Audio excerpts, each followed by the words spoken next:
Aleluya. Dicen que los que se sientan atrás es porque creen que el que ríe último ríe mejor. Pero el que ríe de último es porque no entendió el chiste.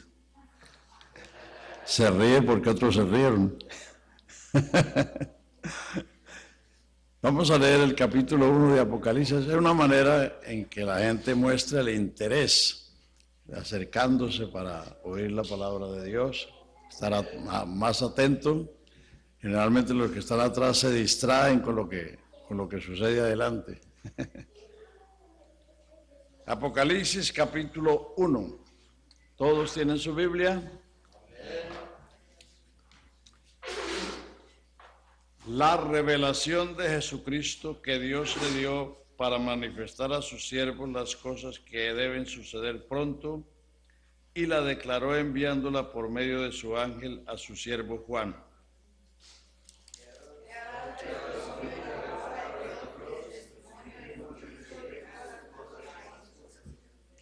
Bienaventurado el que lee y los que oyen las palabras de esta profecía y guardan las cosas en ella escritas, porque el tiempo está cerca.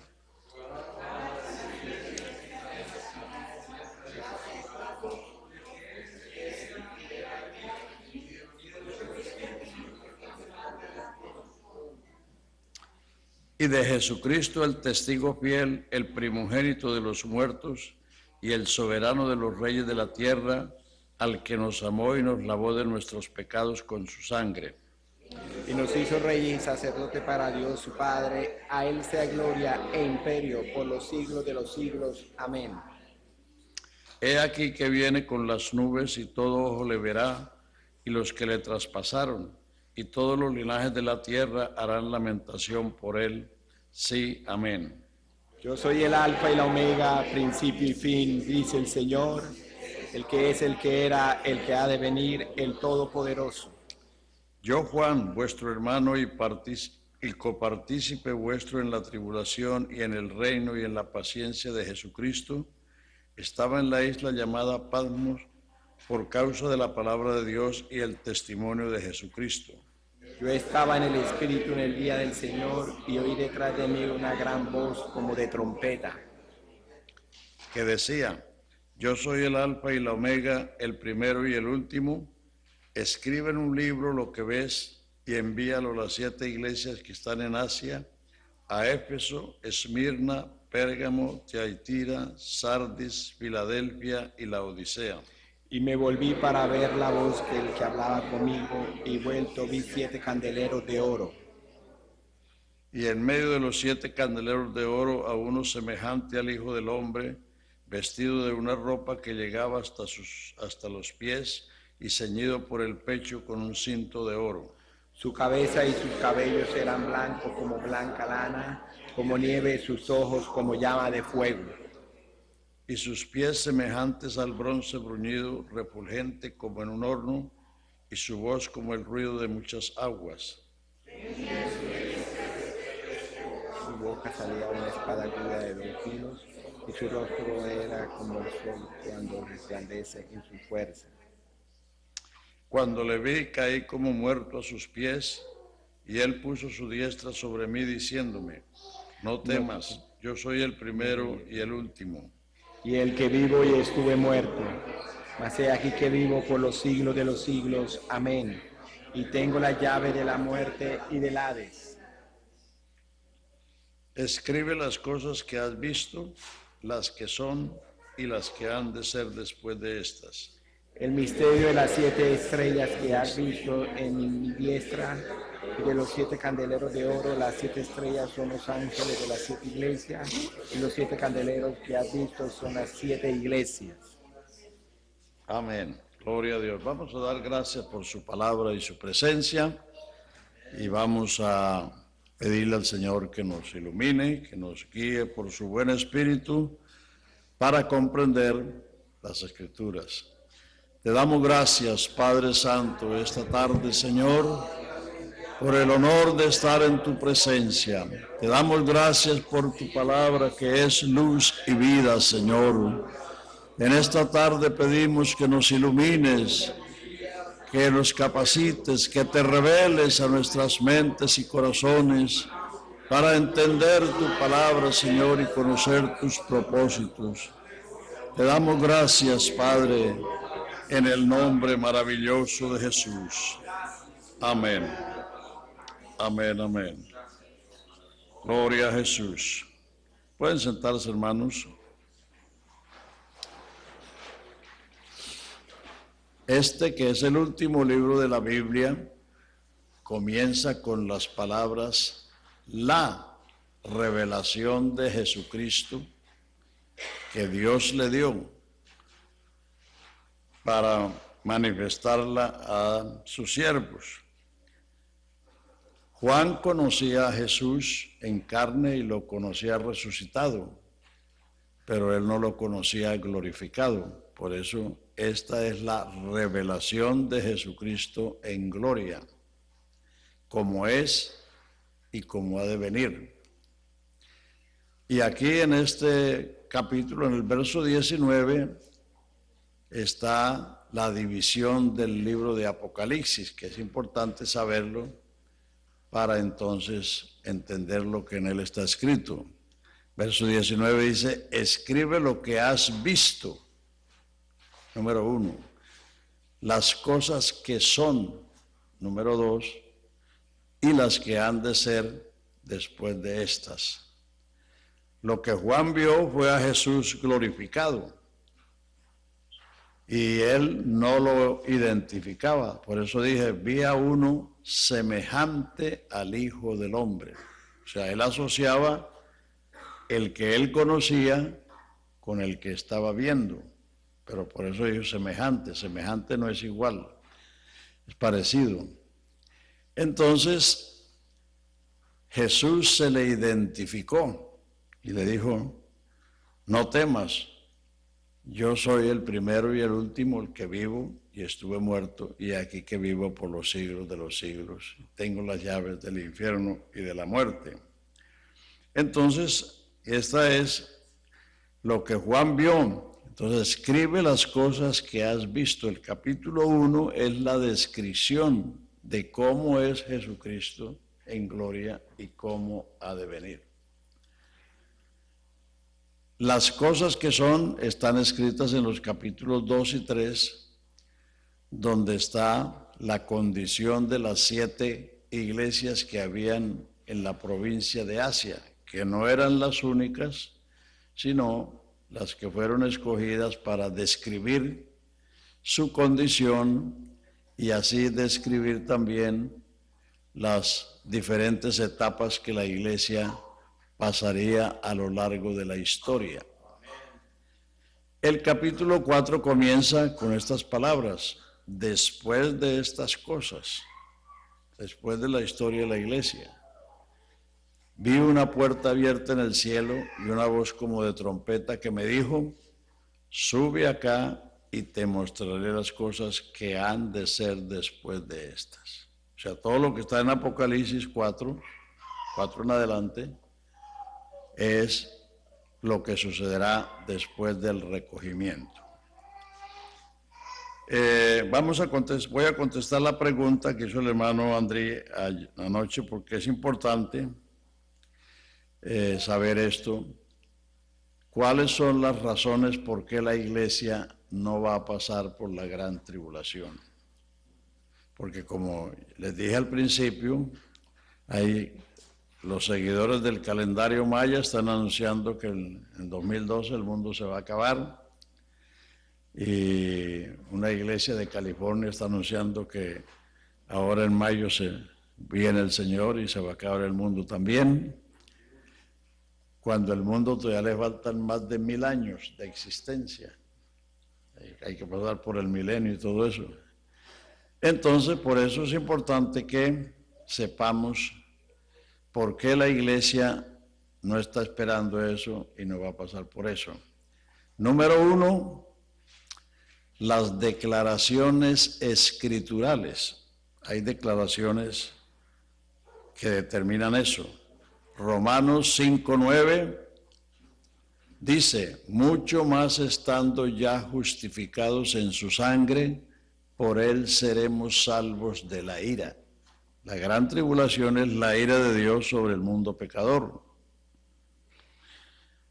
En uno de los apartes de Apocalipsis dice que los grandes y los poderosos orarán a las peñas y a los montes diciendo: caed sobre nosotros y escondernos de la cara del que está sentado en el trono, porque el gran día de su ira es venido, y quién podrá estar firme o quién podrá estar en pie delante de él. Entonces la gran tribulación es la ira de Dios sobre el mundo. Y Romanos 5:9 dice: mucho más, o cuanto más, estando ya justificados en su sangre, por él seremos salvos de la ira.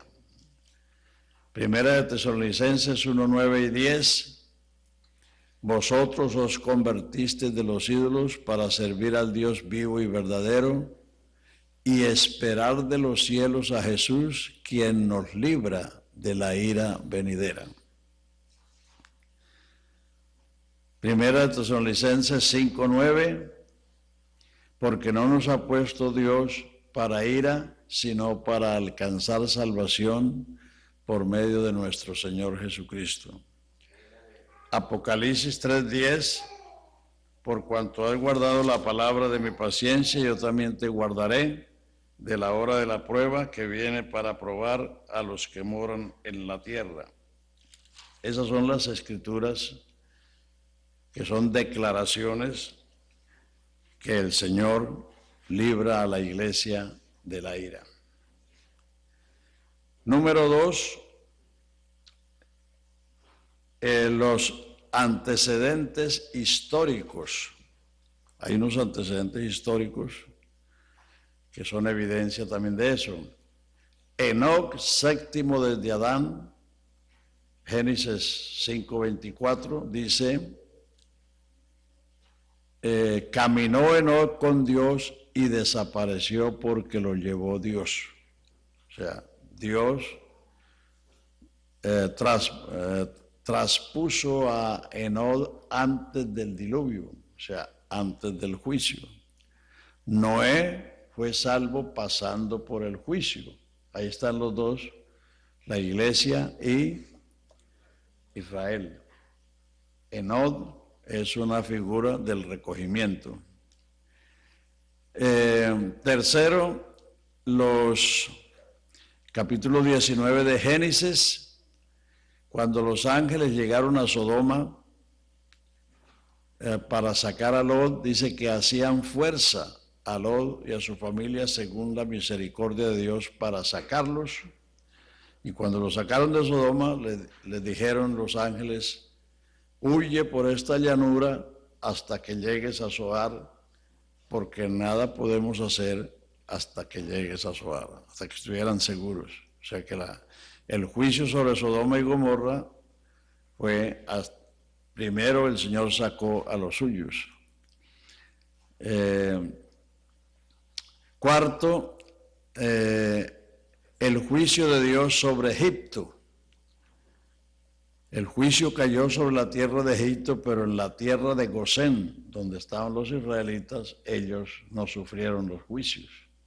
El granizo mató el ganado de Egipto, pero en la tierra de Gosén no cayó granizo.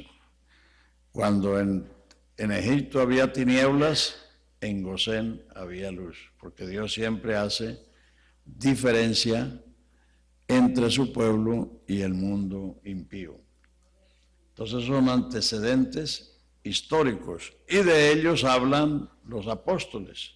De ellos hablan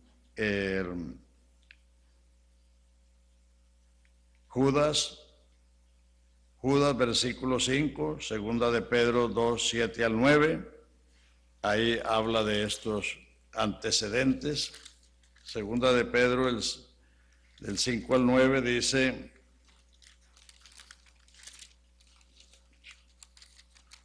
segunda de Pedro 2, del 7 al 9, dice: y libró al justo Lot, abrumado por la nefanda conducta de los malvados, porque este justo, que moraba entre ellos afligía cada día su alma justa viendo y oyendo los hechos inicuos de ellos. Sabe el Señor librar de tentación a los piadosos y reservar a los injustos para ser castigados en el día del juicio.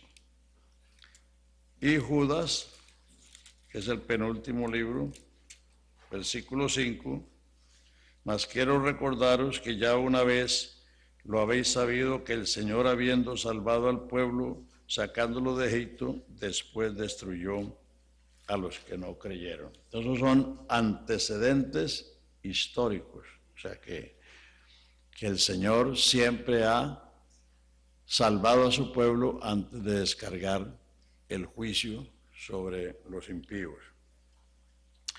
Tercero, la iglesia es el cuerpo de Cristo y Cristo es la cabeza. ¿Será que Él va a derramar su ira sobre su propio cuerpo? Claro que no. Es imposible, porque como ya hemos visto, la gran tribulación es la ira de Dios y Él no va a derramar su ira sobre su propio cuerpo.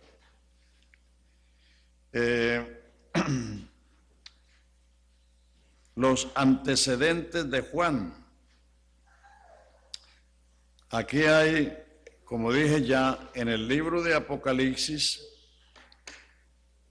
tiene 3 divisiones: la revelación de Cristo en gloria, las cosas que son, o sea, los acontecimientos que la iglesia pasaría a lo largo de su historia, y el capítulo 4 dice: después de estas cosas vi una puerta abierta en el cielo y una voz como de trompeta que me dijo: sube acá y te mostraré las cosas que han de ser después de estas. Y al instante yo fui en espíritu al cielo y vi un trono y a uno sentado, y vio los ángeles, los querubines, los serafines, todas las criaturas celestiales adorando a Dios por ser el creador. Entonces, de ese acontecimiento de la ida de Juan en espíritu al cielo, esa es una figura del recogimiento o del arrebatamiento. Y eso está sustentado con otras 2 experiencias que tuvo Juan antes. Juan fue uno de los 3 discípulos íntimos que fueron con Jesús al monte de la transfiguración. Y el último versículo del capítulo 16 de Mateo, en el capítulo 16 de Mateo fue donde Pedro recibió la revelación de que Jesús era el Cristo. Y el último versículo de San Mateo 16 dice: Jesús dijo: de cierto digo que hay algunos aquí que no gustarán la muerte hasta que no vean al Hijo del Hombre viniendo en su reino. Y el capítulo 17 comienza diciendo: 6 días después tomó Jesús a Pedro, a Jacobo y a Juan y los llevó a un monte alto y se transfiguró delante de ellos, de tal suerte que los vestidos eran blancos como la luz, y se les aparecieron Moisés y Elías hablando con Jesús, y entonces vino una nube que los cubrió, y de la nube salió la voz que dijo: este es mi Hijo amado, en quien tengo todo contentamiento, a él oíd. Entonces, y en el verso 20 o más adelante dice que el Señor le dijo a los discípulos que a nadie contaran la visión, porque no fue Moisés que vino en persona, ni Elías, porque estaban muertos, sino que era una visión. Entonces el apóstol Pedro, en su segunda carta, capítulo 2, menciona ese hecho, diciendo: nosotros no damos a conocer la venida del Señor siguiendo fábulas por arte compuestas, sino habiendo visto con nuestros propios ojos su majestad en el monte santo, cuando una voz fue enviada de la magnífica gloria. O sea que la transfiguración fue una mini venida.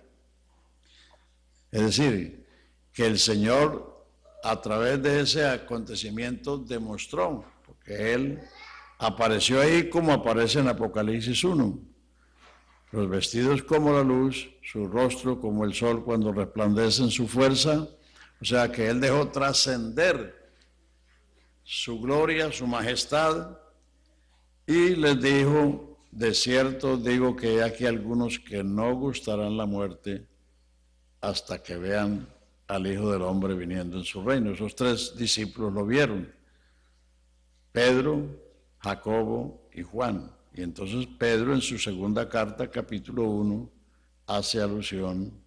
Entonces ese es el primer antecedente de Juan respecto a la segunda venida de Cristo. El otro está en el capítulo 20 del Evangelio de Juan, cuando Jesús le hizo repetir a Pedro 3 veces si lo amaba más que a estos. Entonces Jesús le dijo, cuando eras mozo, cuando eras joven, te ceñías e ibas donde tú querías, pero cuando fueres viejo, te ceñirá otro y te llevará donde tú no quieres. Y con esto le dio a entender de qué muerte iba a glorificar a Dios. Y en ese momento venía Juan por ahí y Pedro le dice, ¿y a este no le dices nada? Entonces el Señor le dijo, ¿y qué a ti? Si yo quiero que él quede hasta que yo venga. Entonces salió el dicho que Juan no iba a morir, que iba a quedar hasta la venida del Señor. Entonces Juan tiene esos tres antecedentes. El monte de la transfiguración, lo que le dijo Jesús resucitado, y el hecho de que fue en espíritu al cielo y comenzó a ver lo que había en el cielo y después comenzó a ver lo que pasaba en la tierra. Entonces, esos tres hechos son antecedentes que hacen que la ida de Juan en espíritu al cielo sea una figura o de el arrebatamiento o del recogimiento. Entonces son los antecedentes de Juan, esa sería la cuarta razón. Primero, las declaraciones escriturales. Segundo, los antecedentes históricos. Tercero, el hecho que Él no va a derramar su ira sobre su propio cuerpo. Y cuarto, los antecedentes de Juan. Quinto, la iglesia desaparece en el capítulo 4 y solo reaparece en el capítulo 19 donde leíamos anoche. O sea, el capítulo 4 es una figura de la ida de la iglesia y de ahí en adelante se está hablando de Israel, no de la iglesia. O sea, la iglesia desaparece de la tierra en el capítulo 4 y reaparece en el capítulo 19, cuando leíamos anoche, oí una voz del cielo que decía, aleluya, gocémonos y alegremos porque han llegado las bodas del Cordero y a la esposa se ha dado que se vista de lino fino blanco. Todo lo que hay entre esas dos partes se refiere a Israel, no a la iglesia. Entonces, la gran compañía que está en el capítulo 7 de Apocalipsis no está en la tierra, sino en el cielo. Vive una gran compañía que nadie podía contar, de todo pueblo, tribu, lengua y nación, vestidos de ropas blancas y con palmas en sus manos, que estaban delante del trono y en la presencia del Cordero.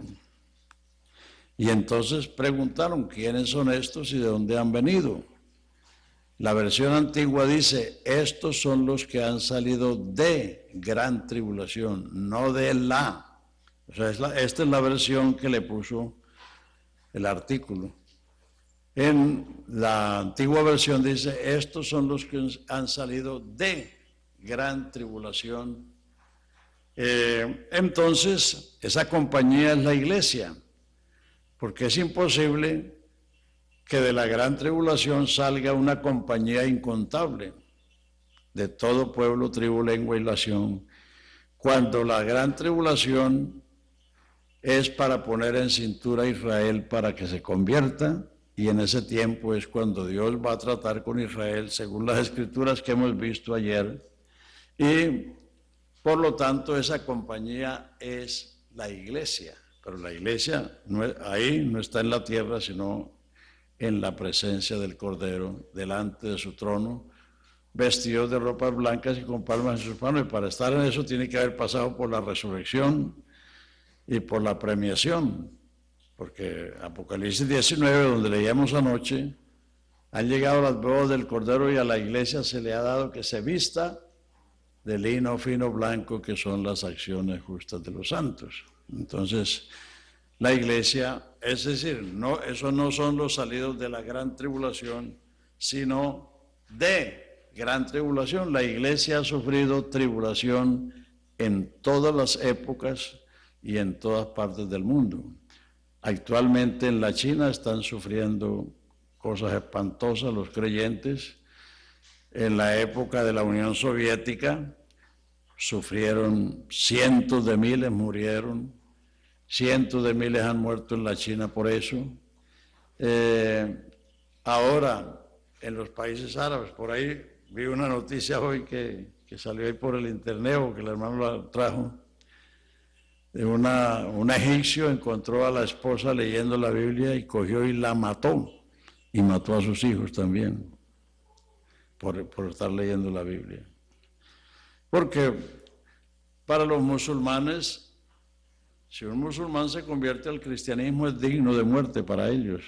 Entonces, la iglesia ha sufrido tribulación en todos los tiempos, en diferentes partes del mundo, es decir, en Sudamérica, en edades, hace 50 años se sufrió persecución. En Colombia hay un poco de mártires enterrados que murieron por causa de Cristo. Y todavía, en los últimos tiempos, todavía hay gente que ha muerto por esa causa en Latinoamérica. O sea que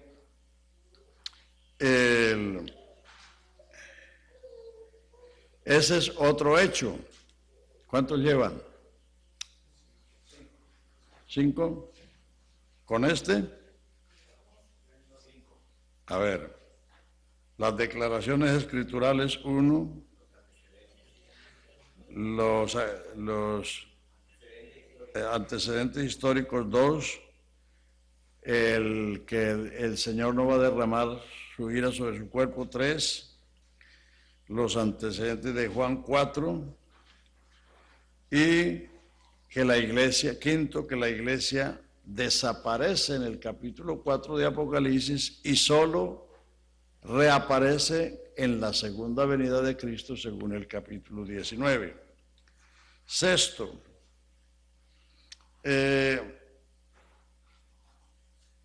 la gran compañía. Entonces, esta gran compañía de todo pueblo, de toda tribu, de toda lengua y de toda nación son la iglesia, que como ya dije, no están en la tierra, sino delante del trono, en la presencia del Cordero ya, porque profecía es historia anticipada.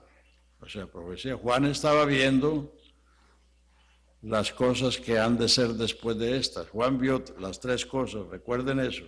Vio a Jesucristo glorificado como es y como ha de venir, vio la historia de la iglesia y vio lo que sucederá después de la historia de la iglesia. Entonces, la gran compañía es el punto 6.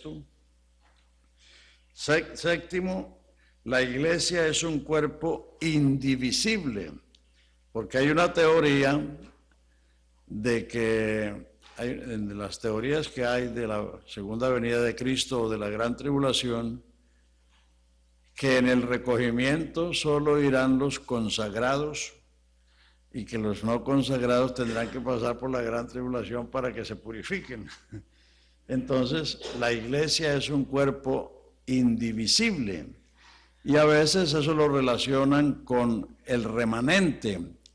El remanente solo se refiere a Israel porque Israel es una nación y en diversas partes de la Escritura habla de ese remanente en los días de Elías, en los días de Isaías, y el apóstol Pablo también en su capítulo 11 Romanos dice que como Dios tenía un remanente en los días de Elías y lo tuvo en los días de Isaías, también los tuvo en el primer siglo, y la prueba era el mismo, que él era israelita, y todos los miles de los primeros 7 capítulos de los Hechos, que eran israelitas, que fueron salvos, precisamente porque Israel sí tiene un remanente. No todos los de Israel son israelitas, sino que en Isaac será llamada descendencia. Entonces la iglesia es un cuerpo cuya cabeza es Jesucristo, y no hay tal cosa como eso que unos se van y otros se quedan para que pasen su purgatorio aquí. Esa es otra invención de purgatorio. Esa es la sexta. ¿Ah?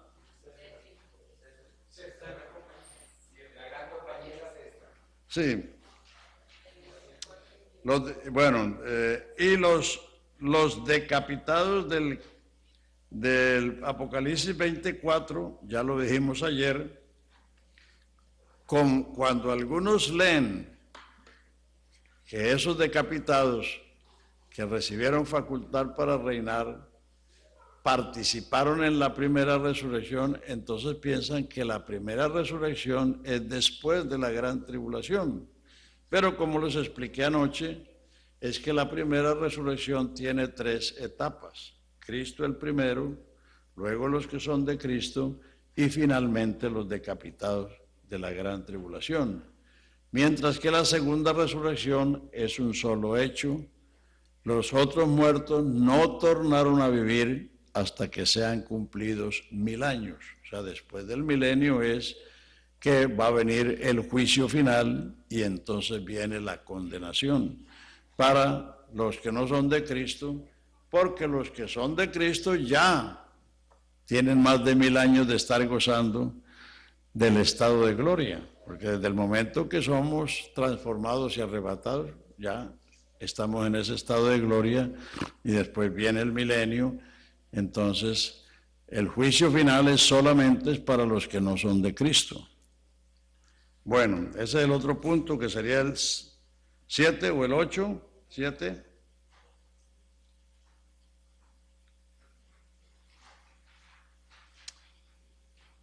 Bueno, entonces ahí tiene 7 o 8. O sea, a ver, enumerémoslos. Las declaraciones escriturales, 1. Los antecedentes históricos, 2.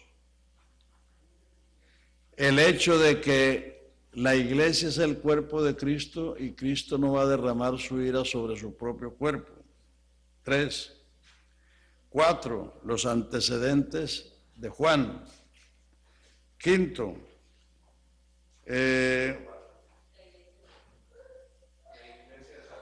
La iglesia desaparece en el capítulo 4 de Apocalipsis y reaparece en el capítulo 19.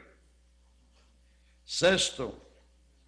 La gran compañía del capítulo 7 no están en la tierra, sino en el cielo, en la presencia de Dios. Ya los vio resucitados con palmas en sus manos y vestiduras blancas. Es el 7, ¿no? ¿Ah? Sí.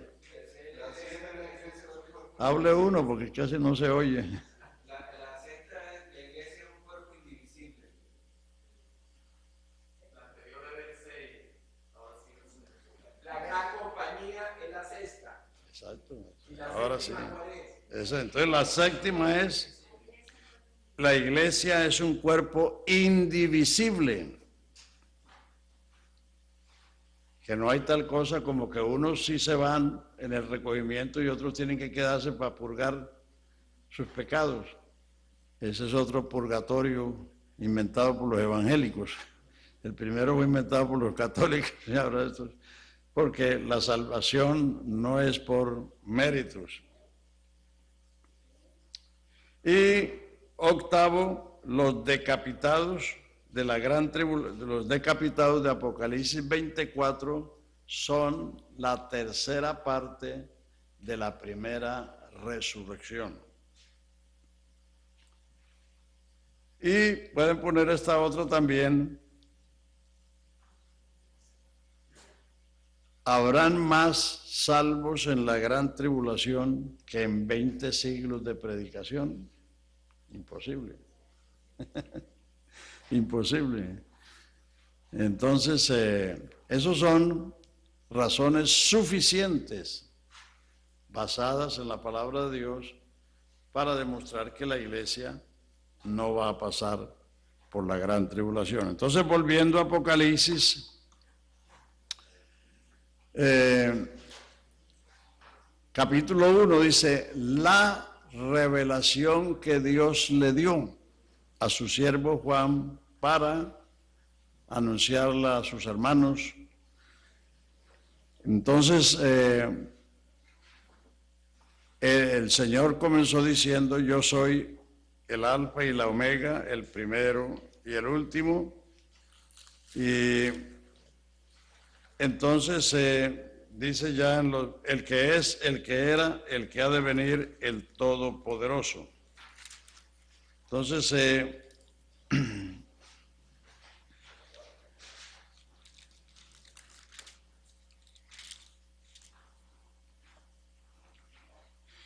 versículo 9, yo Juan, vuestro hermano y copartícipe vuestro en la tribulación, en el reino, en la paciencia de Jesucristo, estaba en la isla llamada Patmos por causa de la palabra de Dios y el testimonio de Jesucristo.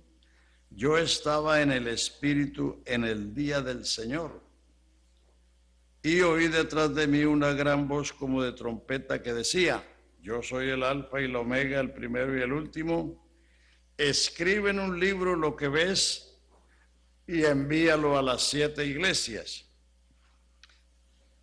Y me volví para ver la voz que hablaba conmigo y vuelto vi 7 candeleros de oro.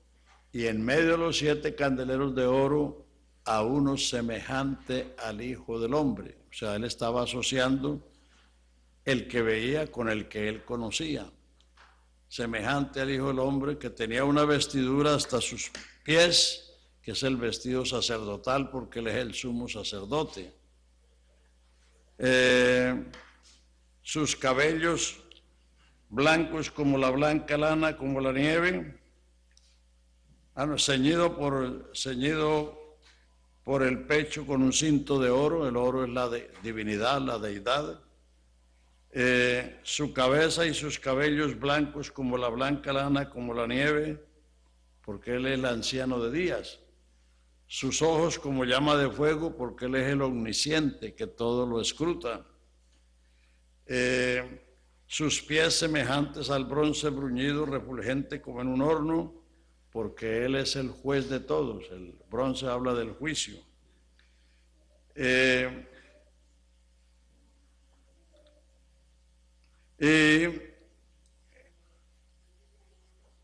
Sus pies semejantes al bronce bruñido como un horno, su voz como el ruido de muchas aguas, que es la voz del Todopoderoso. Tenía a su diestra 7 estrellas, y de su boca salía una espada aguda de 2 filos, y su rostro era como el sol cuando resplandece en su fuerza. Y cuando le vi, caí como muerto a sus pies, y él dijo, no temas, yo soy el primero y el último, el que vivo y estuve muerto, y aquí que vivo por los siglos de los siglos. Amén. Juan no se fue de espaldas. Ningún santo en toda la historia se ha ido de espaldas ante la presencia del Señor. Los únicos que se fueron de espaldas fueron los enemigos de Jesucristo, Judas y su pandilla. Cuando llegaron al huerto a prender a Jesús, él salió y le dijo, ¿a quién buscáis? Y ellos dijeron, a Jesús de Nazaret. Y él le dijo, yo soy. Y se fueron de espaldas. Esos son los únicos que se fueron de espaldas delante del Señor. Todos los demás se han ido de cabeza. Abraham se postró, Jacob se postró, Moisés se postró, Israel se postró, Juan se postró. Todos los santos ante la presencia de Dios se postran. Los únicos que se fueron de espaldas fueron los enemigos de Jesucristo. Así que no se dejen deslumbrar por esos supuestos predicadores que tumban la gente presumiendo de que tienen poder. Eso es completamente ajeno y contrario a las Escrituras. Ahí lee en el capítulo 18 de Juan, ahí lea la historia y como lo que le pasó a la pandilla de Judas. Bueno, entonces Juan vio a Jesús en gloria. Juan lo conocía en los días de su carne, porque fue uno de sus discípulos y fue uno de los 3 discípulos íntimos y además fue el discípulo amado.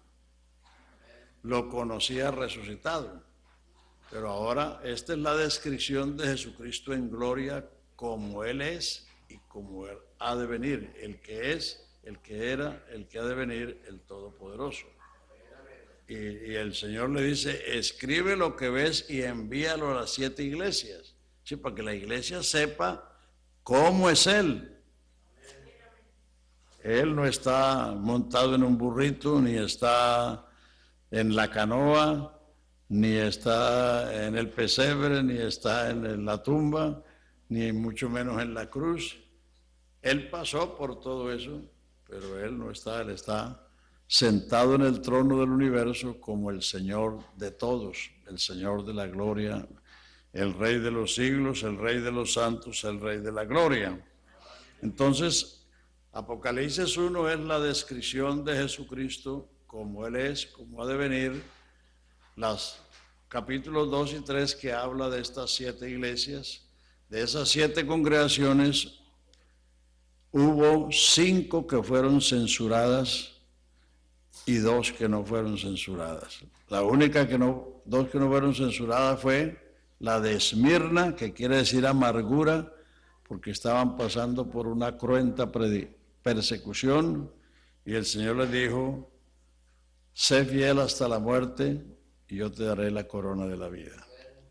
Y la otra, que no fue censurada, fue la de Filadelfia, que quiere decir amor fraternal, y le dice que por cuanto has guardado mi palabra, tienes un poco de poder y no has negado mi nombre. Vamos a mirar esa que es la iglesia fiel. Apocalipsis 3, versículo 7. Escribe al ángel de la iglesia en Filadelfia, esto dice el santo, el verdadero, el que tiene la llave de David, el que abre y ninguno cierra, y cierra y ninguno abre.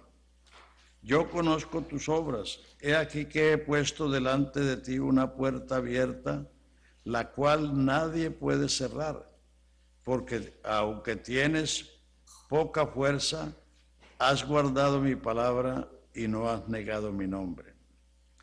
He aquí yo entrego de la sinagoga de Satanás a los que se dicen ser judíos y no lo son, sino que mienten. He aquí que yo haré que vengan y se postren a tus pies y reconozcan que yo te he amado.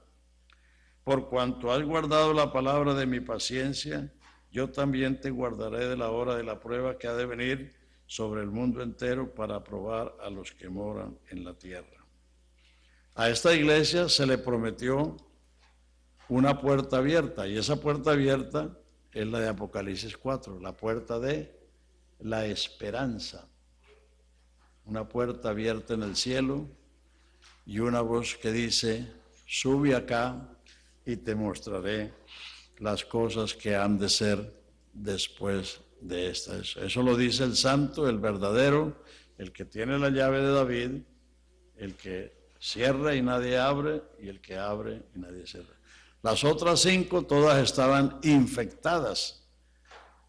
La de Éfeso había perdido el primer amor, las otras tenían la doctrina de los nicolaítas, la doctrina de Balaán y la doctrina de Jezabel. La otra se creía viva y estaba muerta. Y la última, la Odisea, es el gobierno del pueblo. Y la iglesia donde el pueblo gobernaba tenían a Jesucristo afuera de la puerta.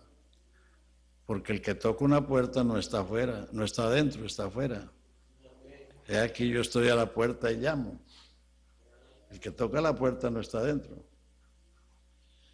Entonces la iglesia de la Odisea, que quiere decir el gobierno del pueblo, donde la gente es la que manda.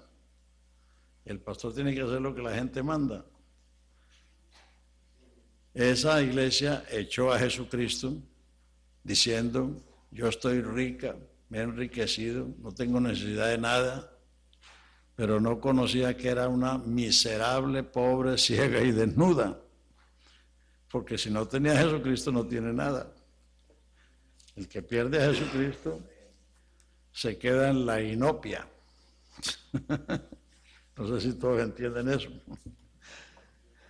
En la ruina. Bueno, entonces, ahí tienen una idea de lo que es el libro de Apocalipsis.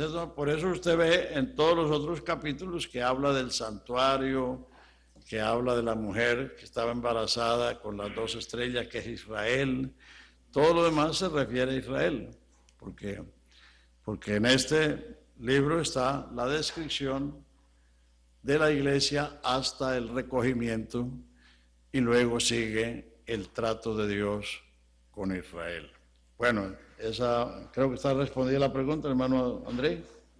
Bueno, había otras preguntas sobre lo que hemos dicho. Vamos a recordar y a repasar. Entonces los eventos futuros, los eventos escatológicos son en su orden. El recogimiento, lo que la iglesia espera, no es la segunda venida de Cristo, sino el recogimiento. El Señor viene a las nubes con voz de mando, con trompeta de Dios y convocará a su pueblo y su pueblo. Los muertos resucitarán, los vivos seremos transformados y juntos iremos a recibir al Señor y estaremos siempre con el Señor. Eso se llama la parusia o la aparición. No es la segunda venida de Cristo, sino la aparición de Cristo para llevar a su pueblo. Bueno, dice, comúnmente uno escucha el término rapto o arrebatamiento. ¿Son términos correctos o no? Arrebatamiento y recogimiento están en la Biblia. Rapto es un término antibíblico e incorrecto, porque rapto es el que se roba una muchacha. Al hombre que se lleva a la novia por la fuerza o lo acusan de rapto. ¿Cuándo dejó la iglesia de utilizar ese término? ¿Perdón? ¿Cuándo dejó la iglesia de utilizar ese término rapto? Porque lo utilizaba. Sí, no, es que, porque como es que esos términos están en la literatura evangélica, ¿no? Entonces la gente leyendo la literatura cogen esos términos, pero por eso hay que saber cuáles son los términos bíblicos para no usar términos antibíblicos e incorrectos. ¿Qué iba a decir, hermano?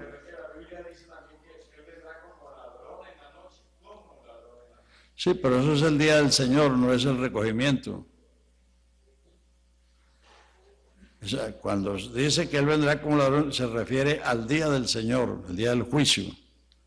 Dice, cuando digan paz y seguridad, vendrá sobre ellos destrucción repentina como los dolores a la mujer y no escaparán. Y el día de Cristo es el de los galardones. Eso. Entonces, ¿iba a decir algo más? Póngase de pie, hermano, para que lo oigan. Juan,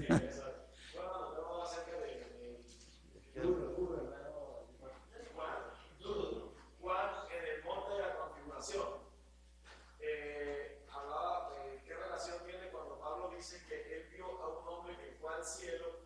dice del Espíritu, no sé si era de Pablo. Eso no fue en el monte de la transfiguración. El monte de la transfiguración solo fue Pedro, Juan y Jacobo.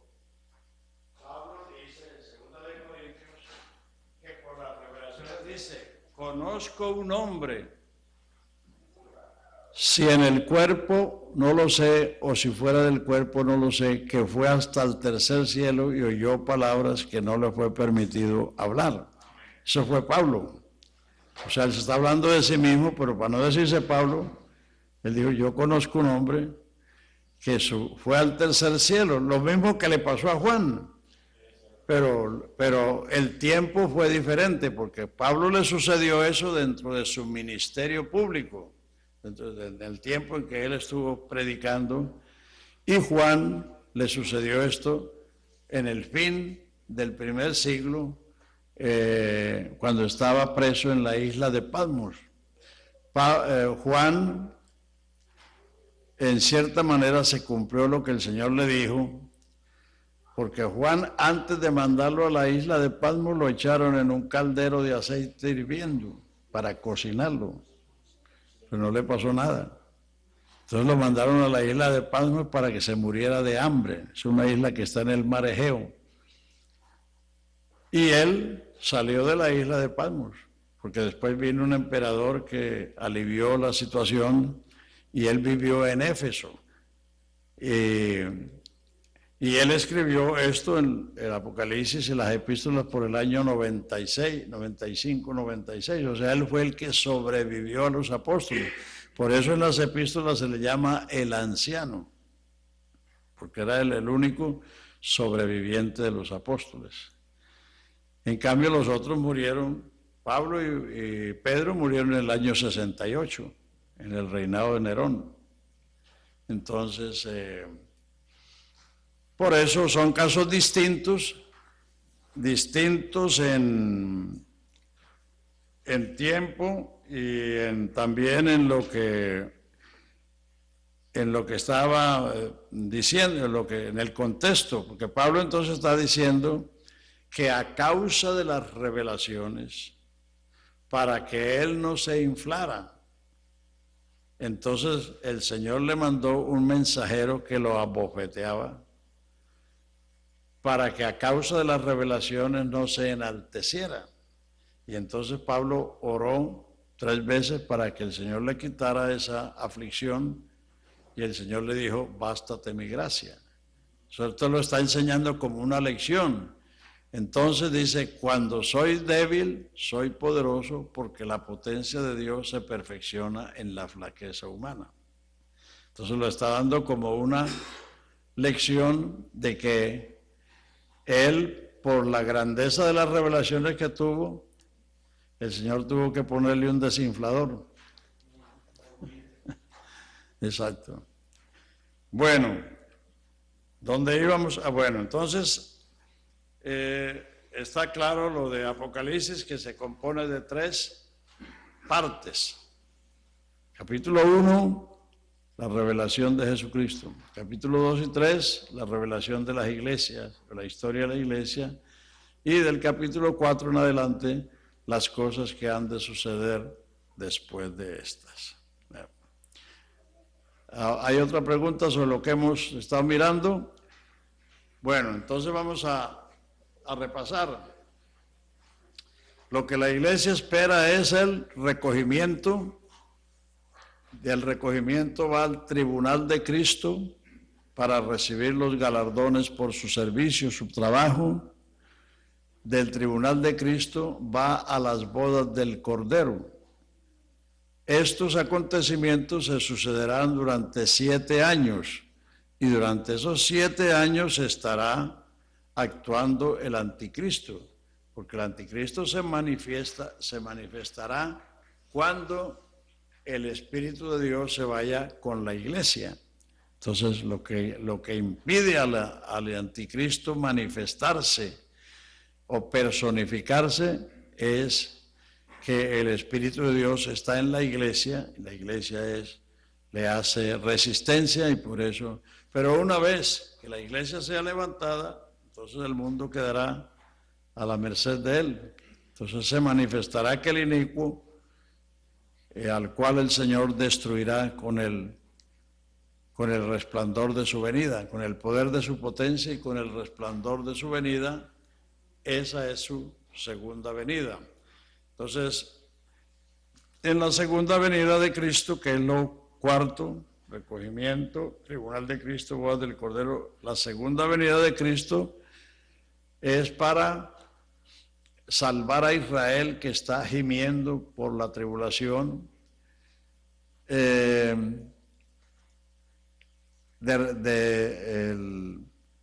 hacer el juicio de las naciones por el trato que le han dado a Israel y juzgar al mundo con justicia.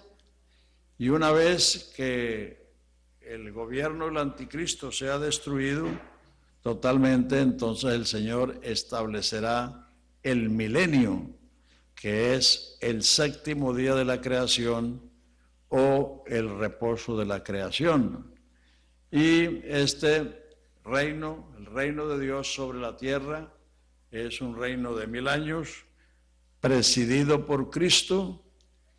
Dice en el capítulo 10 o 11 de Isaías, dice, en justicia reinará un rey y príncipes presidirán en juicio. En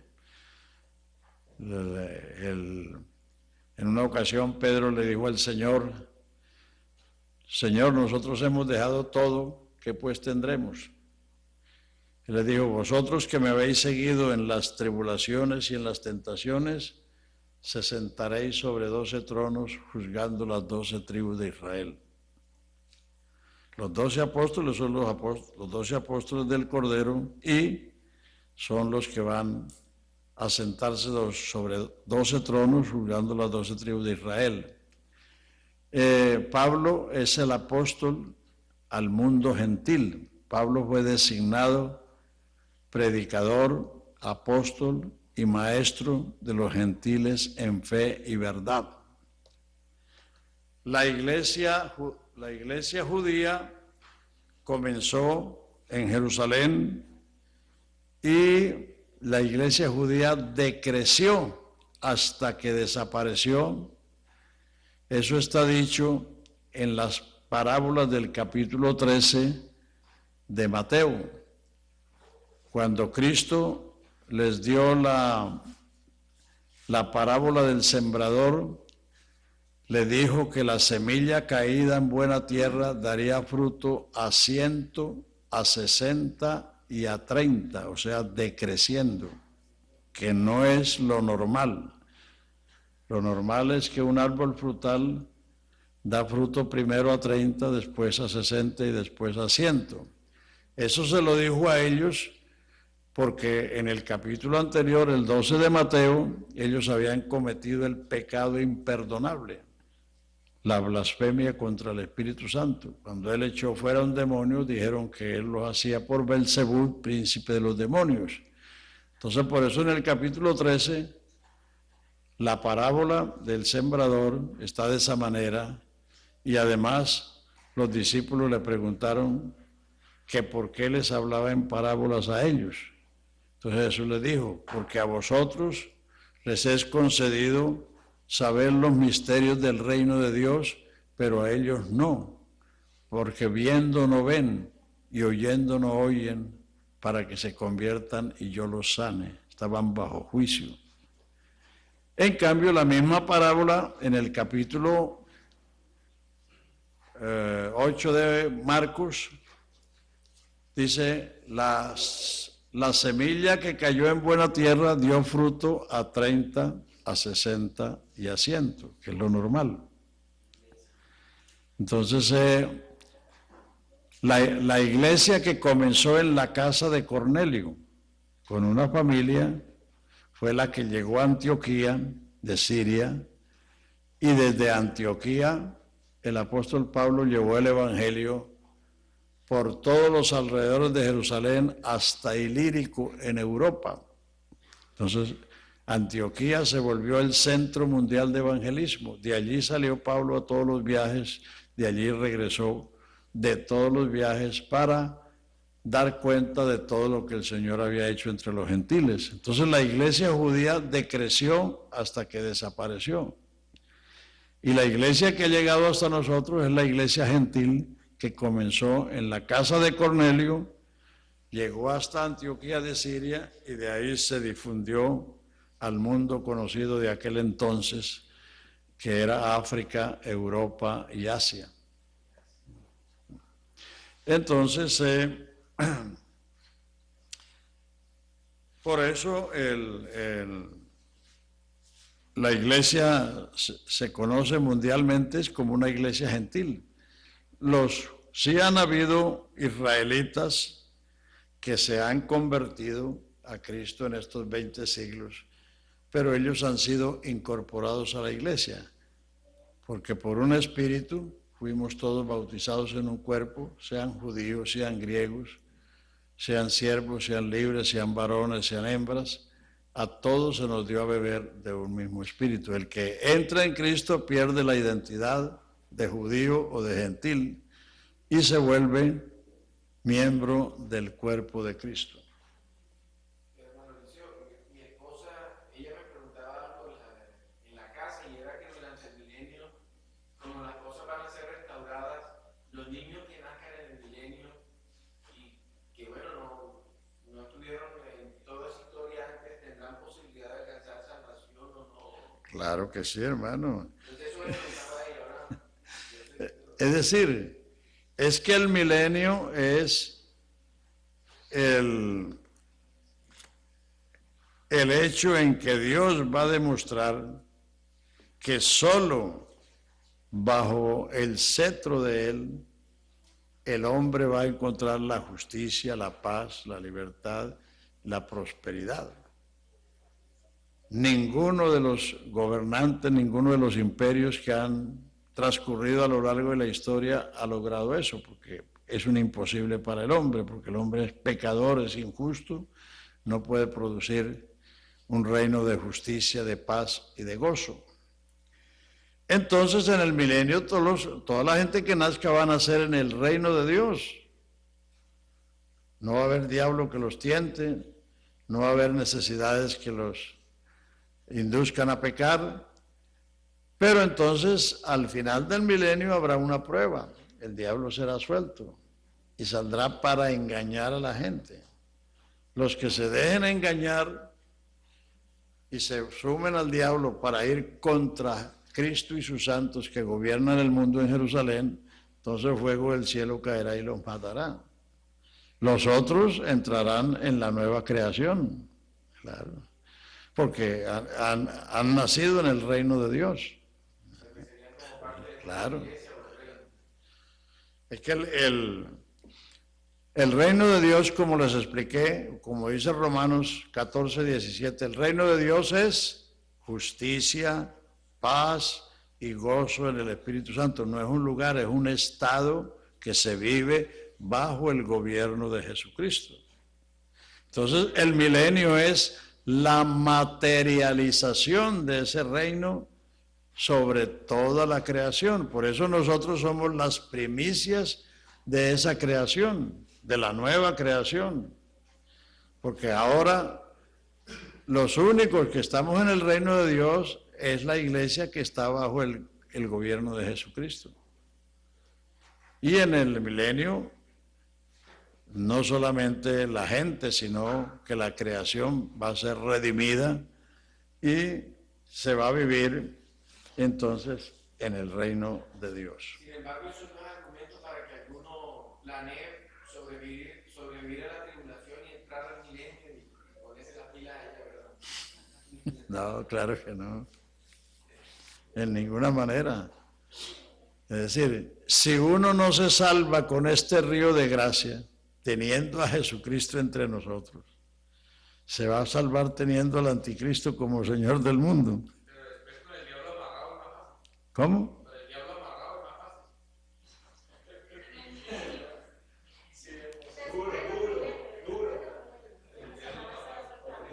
más fácil. El diablo estará amarrado en el milenio, pero no ahora. No en la gran tribulación. La gran tribulación.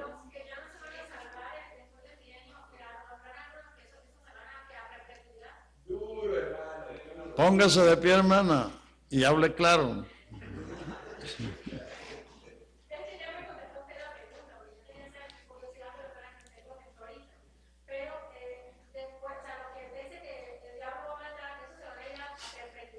Voy a necesitar un intérprete porque...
¿Es correcto decir que somos el Israel espiritual? No, señor, es incorrecto.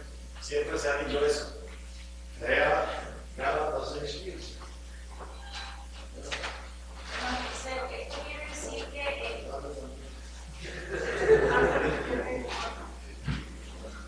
Gálatas 6:15 y 16, busquen.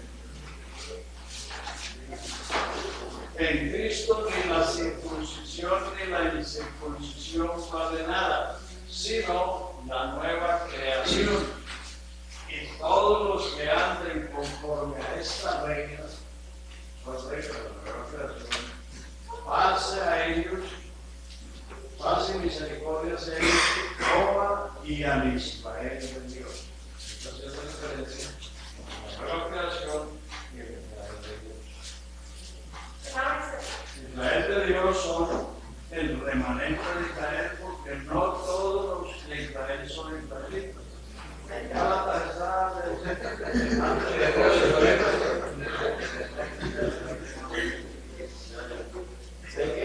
¿Qué? 6, 15 y 16. ¿Se lo repito? Porque en Cristo Jesús ni la circuncisión vale nada ni la incircuncisión, sino una nueva creación. Y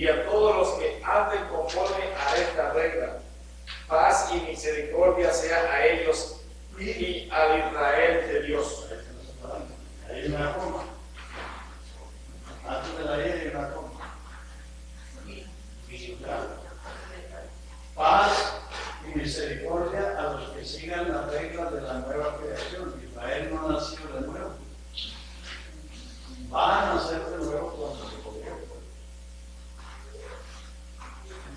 Lo que pasa es que como Israel desapareció del mapa, en los mapas mundiales no estaba Israel desde el año 70 del primer siglo hasta 1948. Entonces la iglesia por muchos siglos creyó que Israel había desaparecido y que la iglesia lo había sustituido. Pero es por falta de estudiar la escritura. Porque Israel es un pueblo terrenal con problemas, con promesas terrenales. Tanto es que la salida de Egipto era para qué? Para ir a la tierra. Dios los estableció. Cuando pecaron, ¿cuál fue el castigo? Dios los desterró. Y cuando les extendió su misericordia, los volvió a su tierra. Eso fue los días de Nehemías y Ezra. Y ya en la era cristiana, Cristo dijo que ese templo no caería piedra sobre piedra. Cuando Egipto destruyó el templo y la ciudad de Jerusalén, los que no murieron fueron vendidos como esclavos. Y desde el año 70 del primer siglo hasta 1948, Israel no apareció en nada. Ni todavía se clasifica. Entonces, por eso, Israel, la iglesia no es Israel espiritual. El Israel espiritual es el remanente de Israel. Porque en los días de Elías se echó debajo de un negro y él lo mataron. Porque ya los profetas los han matado y a los altares los han destruido y él dijo, quiero soy yo y me buscan para quitarme la vida. Y la divina después le dijo, yo tengo 7,000 hombres llevando a las rodillas sagradas. Tenía su remanente tiempo. En los días de Isaías 1, si Jehová no nos hubiera dado un remanente semejantes a Sodoma y a Gomorra sería, que hubieran desaparecido. Y Pablo en el capítulo 11 de Romanos también dice que así como en aquel tiempo Dios tenía un remanente, a este tiempo dice, porque yo soy israelita, y eso fue salvo, y era predicador de la salvación. Y los primeros 7 capítulos de los Hechos, todos esos miles, los 120, los 3,000, los 5,000, la multitud de los discípulos, los depósitos de todos se encuentran. Entonces, ese fue el remanente de ese tiempo. Y cuando el Señor venga, habrá un remanente que va a entrar en el milenio. Ahí leímos en Ezequiel, ayer, que Él los va a sacar de las tierras de los hombres, y los va a pasar bajo la mano. Dice, y los que se rebelaron contra mí en la tierra de las peregrinaciones, de la tierra de sus peregrinaciones los sacaré, pero a la tierra de Israel no. Ese es el Israel espiritual. Yo tengo otra pregunta para el museo. Porque, o sea, el Señor ha sido muy específico en decir que formaba un hombre nuevo y solo es el El Señor Jesús es específico cuando dice que Él nos va a dar un nombre nuevo y solo lo vamos a saber Él y a quien se lo dé. ¿Hay alguna objeción? No, yo no le pregunto el nombre, sino si hay una objeción ahí o qué lo dice. Espera para que se lo dé, porque sí. Hasta ahora yo no conozco sino el de Jesús.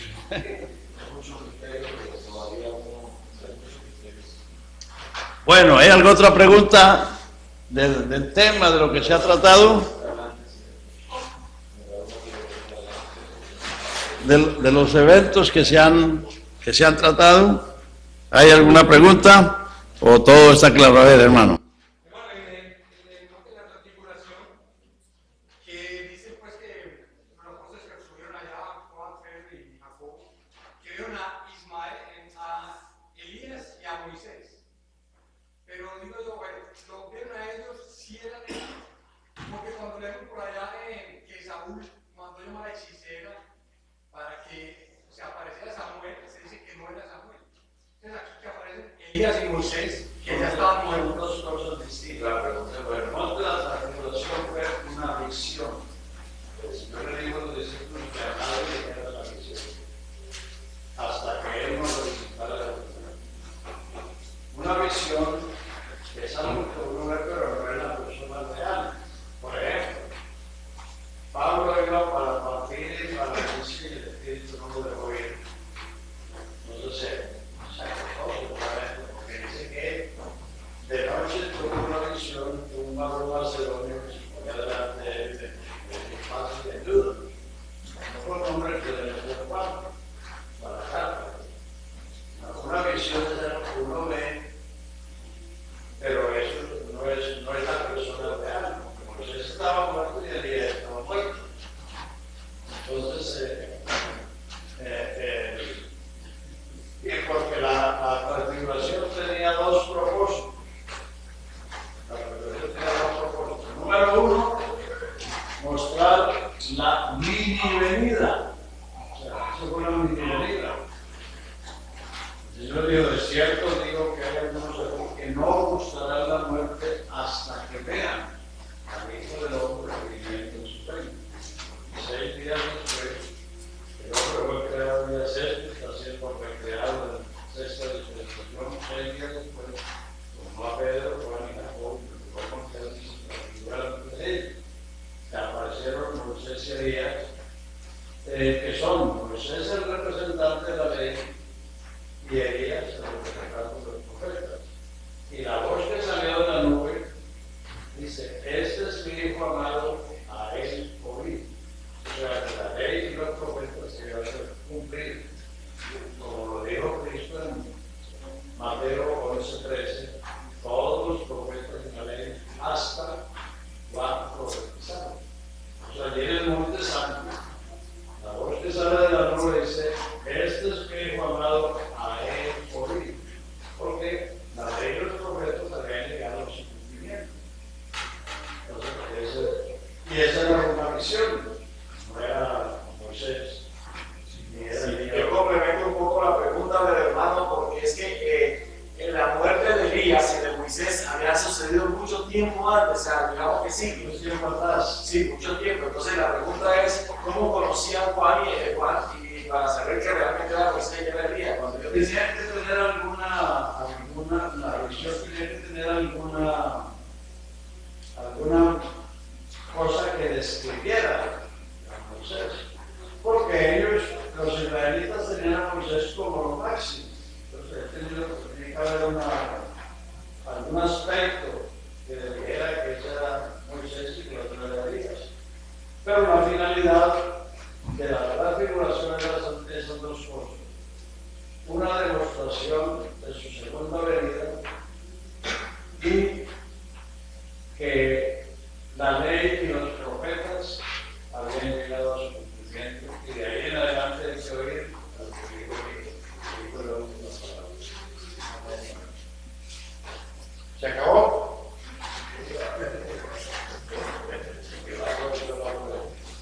A ver. Ah, es que ya es la hora también. A ver, sí, hermano, bien pueda. Es que se dice que hay muchos judíos que se han vuelto cristianos, ¿cierto? Se han convertido al cristianismo. Entonces van a ser juzgados como cristianos en la iglesia, en la parte de la iglesia. Lo que acabo de decir, todos los que se han convertido en estos bendecidos han entrado en la iglesia. Sí. La iglesia es un pueblo, Israel es una nación, una cosa muy diferente. La iglesia es el cuerpo de Cristo. Por un espíritu, todos fuimos bautizados, o sea, incorporados en un cuerpo, sean judíos, sean griegos, sean siervos, sean libres, sean varones, sean hembras. A todos se les dio a beber el mismo espíritu. El que entra en Cristo pierde su identificación. Ya no es judío, ahora es cristiano. Ya no somos gentiles. Recuerden que en Efesios 2:11 dice, acordaos vosotros que en otro tiempo erais llamados gentiles. No éramos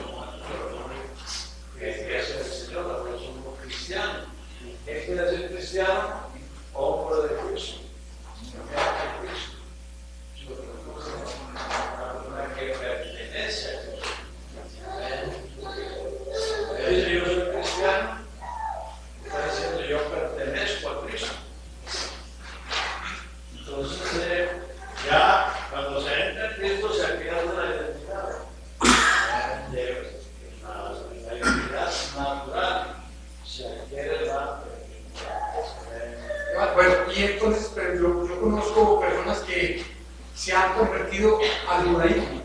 Entonces esas personas, si mueren, digamos así, convertidos al judaísmo. El judaísmo está pasado a la historia. Porque el judaísmo es una ley.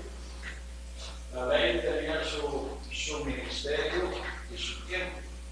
Vea, la historia de la humanidad está dividida en 3 partes. Claro que los historiadores seculares o religiosos la dividen en 2 partes. Antes de Cristo, después de Cristo, la Biblia la divide en 3. Vea Romanos 5:13. Antes de la ley había pecado en el mundo, pero donde no hay ley no se inculpa. No obstante, reinó la muerte de Adán hasta Moisés, y no pecaron de la manera de la perfección de Adán, el cual es figura del que había de venir. O sea, antes de la ley es de Adán al Sinaí, 2500 años. La ley fue promulgada en el monte Sinaí y operó hasta el Calvario. La ley. Promulgaron 1500 años. Y Romanos 3:21 dice, ahora después de la ley, ahora sin la ley, ahora aparte de la ley. Porque la ley funcionó, por eso ahora no se están apedreando a los que se están quemando los cerdos. Pero la ley era así. Que no guardaba el sábado, no tenía el adulterio, la que se casaba sin siendo que era virgen, si no era virgen, le guardaba un tiempo. Porque la ley era así, la ley dijo, ojo por ojo, diente por diente, mano por mano, vida por vida. Cada pecado tenía un castigo. El asesino tenía que morir. El hechicero, igual. El adúltero, la mitad. Y el que era declarado adúltero, colgado en una cruz. Eso es ley. La que refiere la ley es el desastre más grande. Entonces, la ley tenía 5 funciones.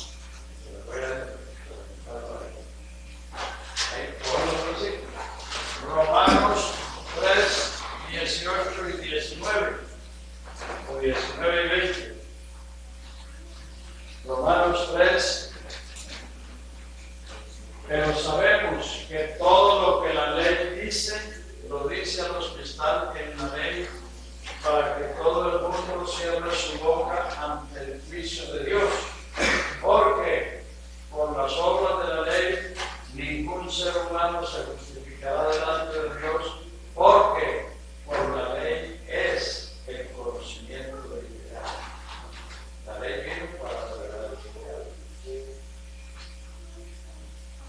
Y Romanos 7, 7 y 8 dice, Pablo, yo no conociera la concupiscencia si la ley no dijera no codiciarás. El verso 8 dice que el pecado tomando una ocasión me engañó y Romanos 7, 7 y 8.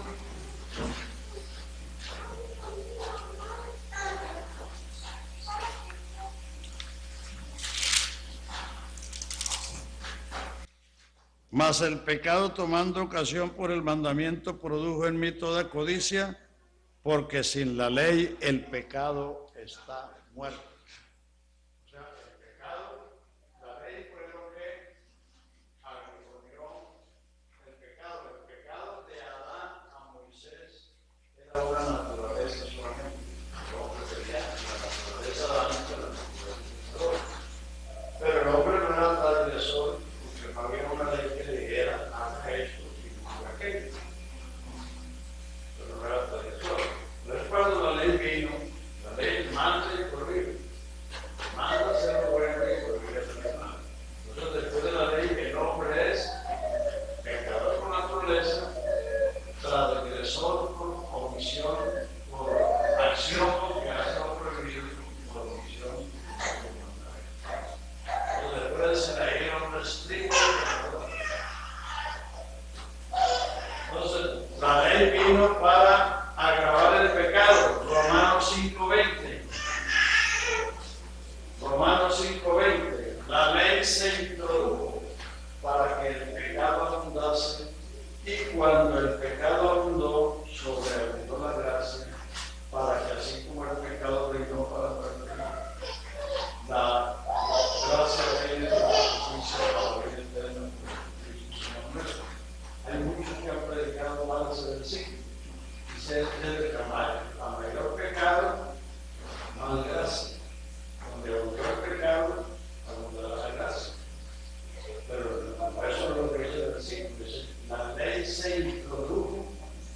Bueno,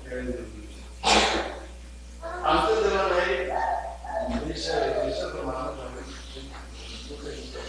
de donde no hay ley no se inculpa.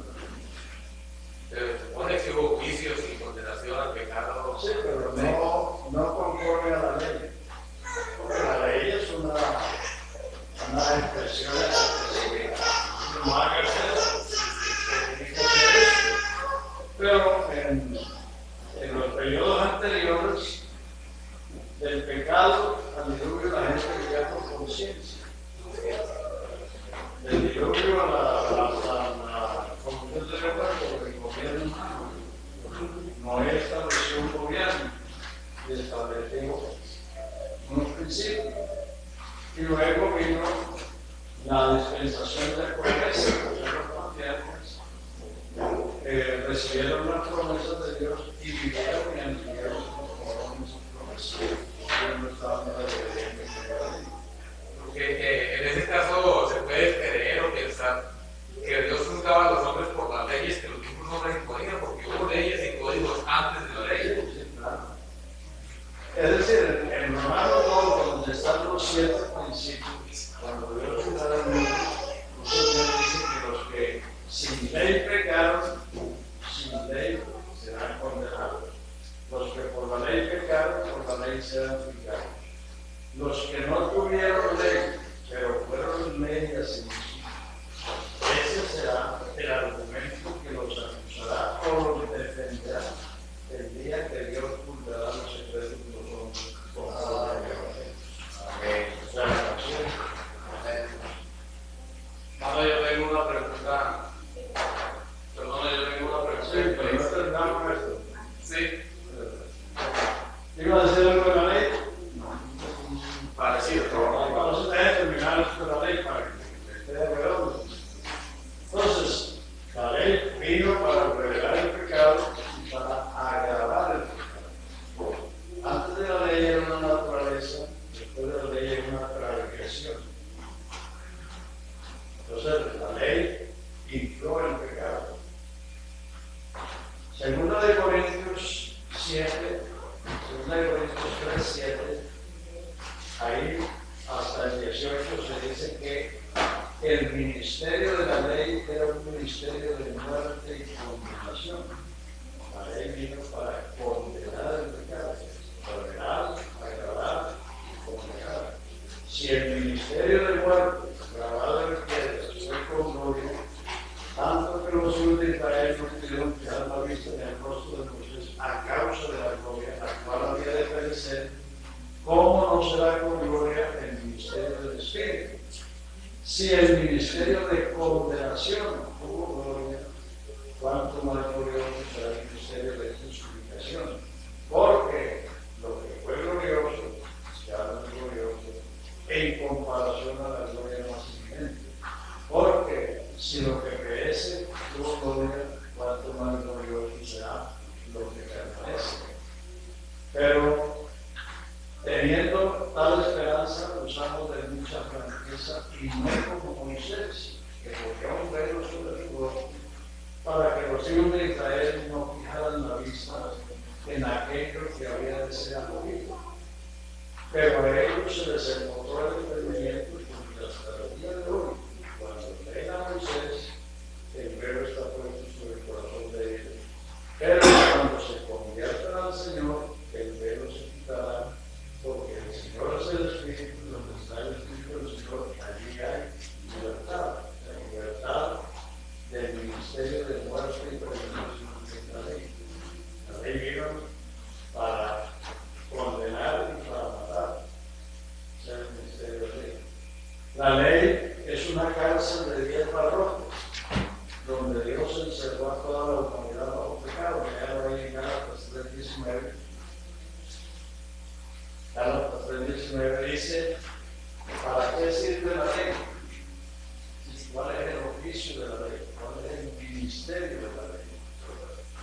Se responde, la ley fue añadida a causa de las transgresiones hasta que viniese la simiente a quien fue hecha la promesa.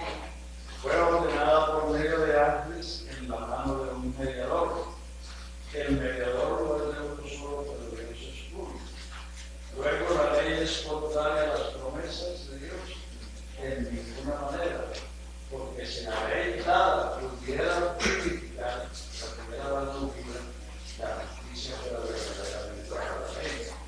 Mas la Escritura lo encerró todo bajo pecado, bajo condenación, que dice bajo pecado, para que la promesa fuese dada a los creyentes en Jesús. Pero antes que viniese la fe en la promesa, estábamos encerrados, confinados, para aquella fe que iba a ser revelada. De manera que la ley ha sido nuestro año para traernos a Cristo. O sea, la ley es una cárcel donde Dios encerró a toda la humanidad. No quienes capaces de la ley siempre estuvieron con los judíos. No, ellos fueron los receptores y los depositarios. Pero Dios encerró a todos bajo pecado, bajo condenación, hasta que viniese la simiente a quien fue hecha la promesa. Y esa promesa es Jesucristo. Jesucristo es la simiente de la mujer, la simiente de Abraham y el Sidón de Judá. Entonces la promesa está en Cristo Jesús. Y Jesucristo vino a abrir las puertas de la cárcel y libertar a los cautivos. O sea que la ley es ordena el pecado, agrava el pecado, condena el pecado, encarcela al pecador y le llama maldice al pecador. Maldito todo aquel que no permaneciere en las palabras de esta ley para cumplir. Ese es el misterio de la ley. Entonces Cristo nos redimió del pecado, de la ley y de la maldición de la ley. Ahí pueden ver en Gálatas 3:13.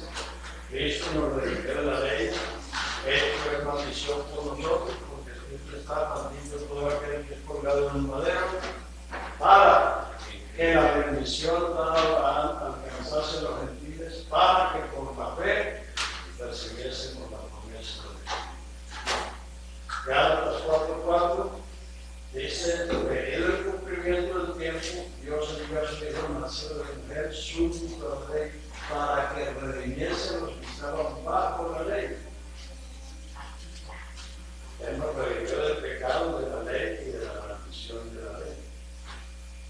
De todo eso, porque la ley vino y tuvo su función, pero su función es que la ley está para eso. La ley favorece al inocente, pero ¿quién era inocente? Entonces la ley lo que hace es por el transgresor de caer encima. Y la ley no podía hacer otra cosa. Porque fuimos pecadores y además fuimos pecadores por voluntad propia. Entonces la ley no tenía otro camino que caer sobre nosotros. Pero Cristo nos redimió del pecado, de la ley y de la maldición. Ahora sí, hermano, a ver, hermano. Mi pregunta por ahí con el tema es referente al ser. O sea, leo en 1 Tesalonicenses 5:23, me da a entender que el cuerpo está compuesto de cuerpo, alma y espíritu. Entonces mi pregunta es, ¿cuál es la diferencia entre el alma y el espíritu? El orden es espíritu, alma y cuerpo, no cuerpo, alma y espíritu. Vamos a Génesis 1:27. Creó Dios al hombre, a imagen de Dios lo creó, varón y hembra los creó. Crear es traer a la existencia lo que no existía, pero yo no tenía cuerpo. Entonces, capítulo 2 de Génesis dice: formó Jehová al hombre del polvo de la tierra, aventó en su nariz soplo de vida, y fue el hombre una persona, un ser viviente. Si usted lee Génesis 46:27 o 26, Dice, con 70 personas descendió Jacob a Egipto. En la versión antigua dice, con 70 años descendió Jacob a Egipto, porque alma y persona es lo mismo. Entonces, ¿qué aprovechará el hombre si granjero todo el mundo y pierde su alma? O queda el hombre comprado, no está hablando de una parte del hombre, sino del todo el hombre. Entonces, lo que pasa es que en la Biblia se habla de una parte por el todo. Y hay solo 2 versículos en la Biblia que hablan del hombre por partes. Primera de Tesalonicenses 5:23, sobre tu espíritu, alma y cuerpo sean irreprensibles para la venida del Señor.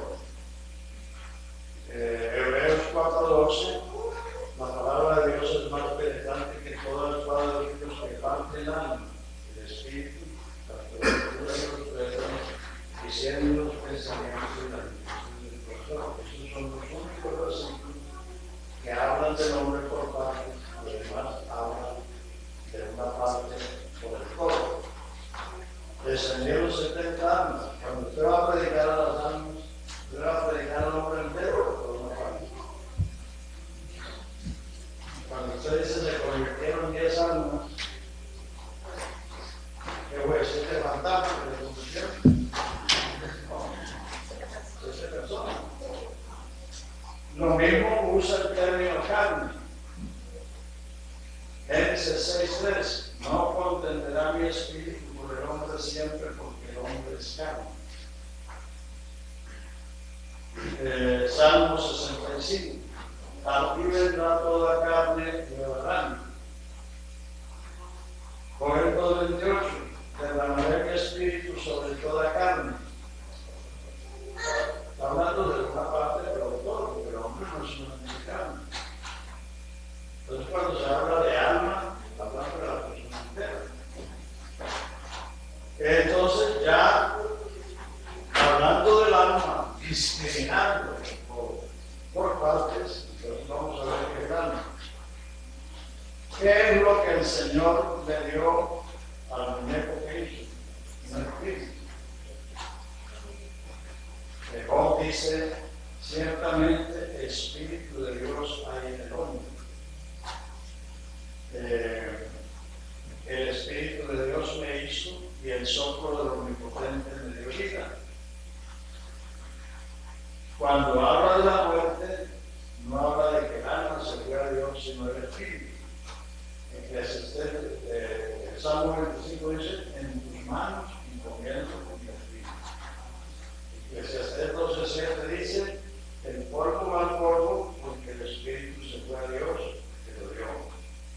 El Señor Jesús en aquel dijo, Padre, en tus manos encomiendo mi espíritu. Esteban, cuando estaban aprendiendo, dijo, Señor Jesús, recibe mi espíritu. O sea, lo que el hombre recibió de Dios fue un espíritu. Y lo que se vuelve a Dios es ese espíritu. Pero ese espíritu está acompañado de alma, que en este caso son las facultades que el hombre tiene a diferencia del alma. El hombre tiene inteligencia, raciocinio, voluntad y emociones. Ese es el alma. Léalo en Job 38. A ver, busquen en la Biblia, ¿no? ¿Cómo es que quieren saber y no le ponen bolas a la Biblia? Job 38.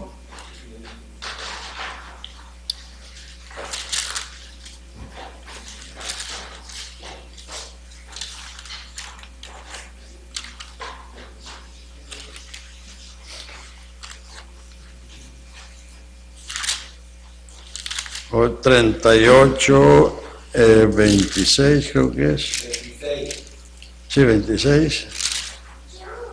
No, 36 es. Job 38, 36. ¿Quién puso la sabiduría en el corazón o quién dio al espíritu inteligencia? Está preguntándole Dios a Job.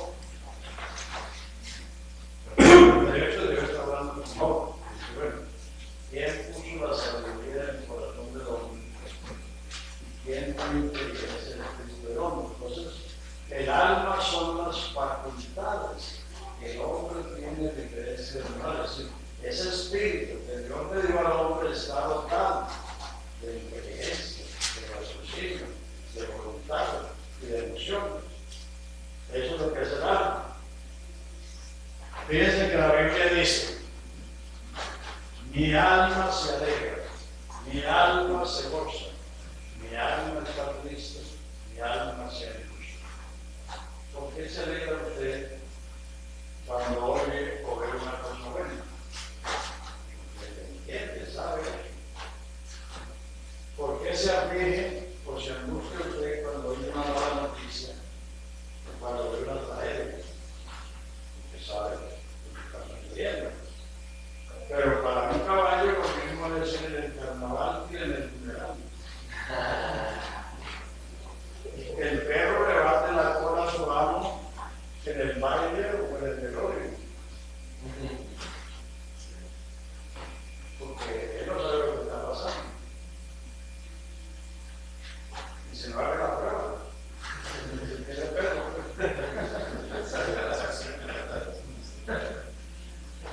Entonces el animal hace las cosas por instinto, pero el hombre es un espíritu.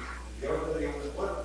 El cuerpo, la morfina del hombre hizo la mujer. No dice que la creó, la había creado. Primero la creación y después la formación. Entonces, el alma son las facultades. Mi alma se alegra, mi alma se angustia, mi alma está triste, mi alma se goza. ¿Por qué no gozamos? ¿Por qué no gozamos al Señor? Porque sabemos, entendemos esta cosa. Usted fíjese que en el Congreso llega muchas veces que esta gente está la loca. En toda Navidad, pero aquí no hay muñecos, no hay imagen. Porque no saben lo que nosotros sabemos.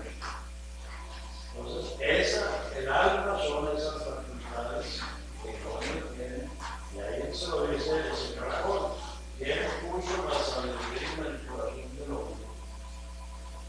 ¿Y quién le dio inteligencia al espíritu del hombre? El espíritu del espíritu tiene esa facultad. Y eso se va con el espíritu. Eso está funcionando el espíritu. Entonces, claro que en la cultura, como la cultura católica es la que predomina en muchas partes, la gente tiene los hábitos de eso. Entonces, el alma se la llevó el diablo, o el alma se fue con Dios, o por ejemplo con las almas del purgatorio, todo eso, porque tienen esa idea. Porque viene la Biblia nos dice que el alma se va a ir sin morir. En tus manos encomiendo mi espíritu. Señor Jesús, recibe mi espíritu, porque ese espíritu está dotado de alma. A ver, dígame. Hermano, es lo relacionado a lo que se dice que las Sagradas Escrituras fueron traducidas por organizaciones trinitarias. De ahí que se encuentran muchos versos en la Biblia o conclusiones acerca de la Trinidad, y en algunos casos casos contrarios. ¿Qué es cierto en eso?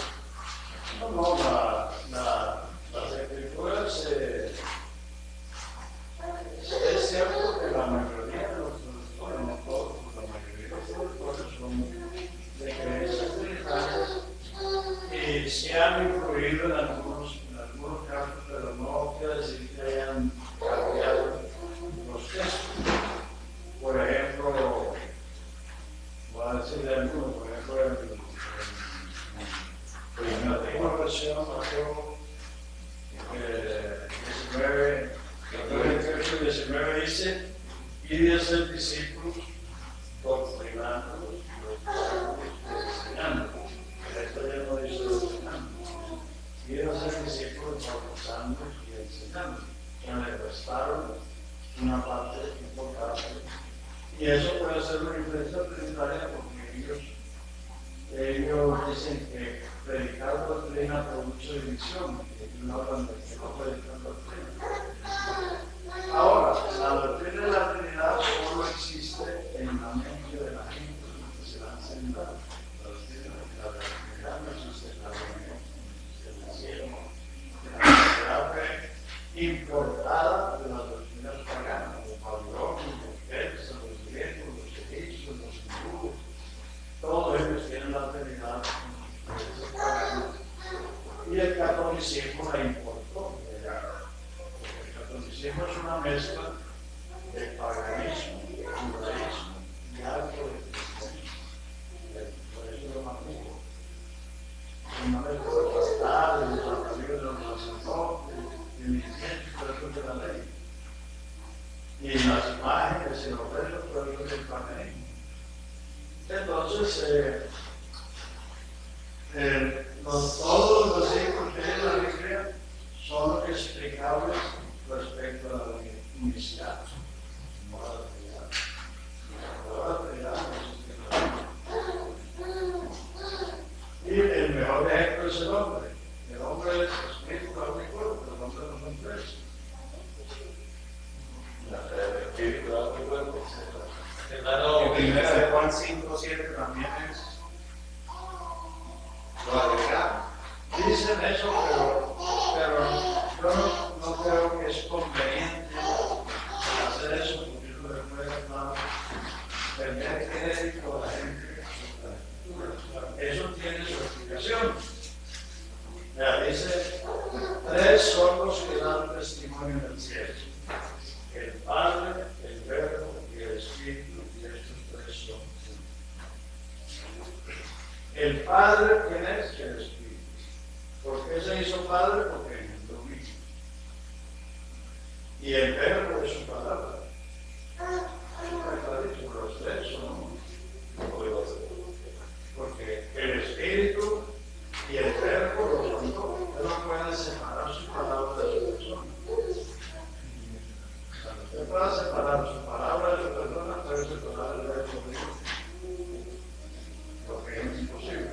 Ahora, ¿por qué Él es Padre? Porque engendró un hijo. Como usted.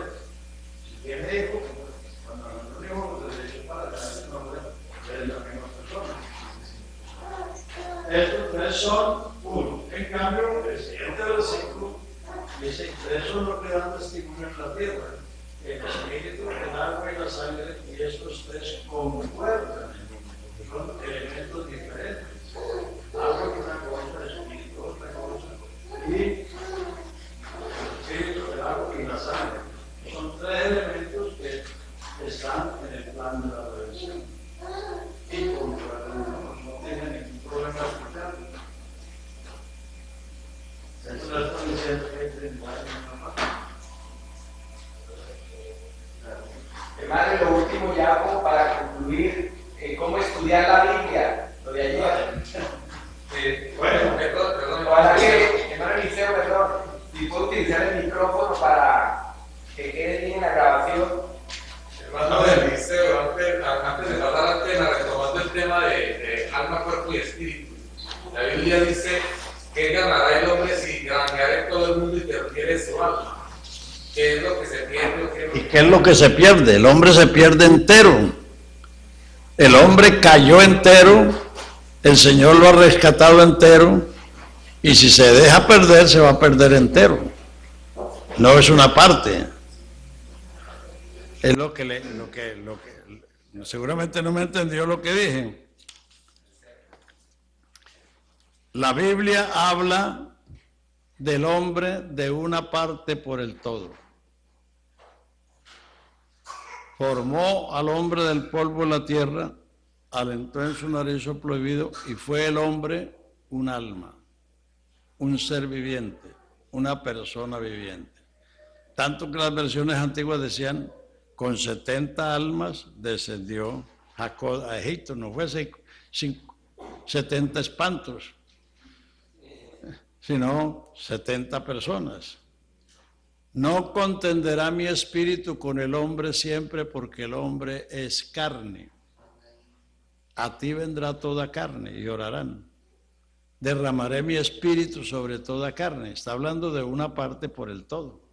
Solo hay 2 versículos que discriminan al hombre por partes, que es los que le cité ya. Ahora sí.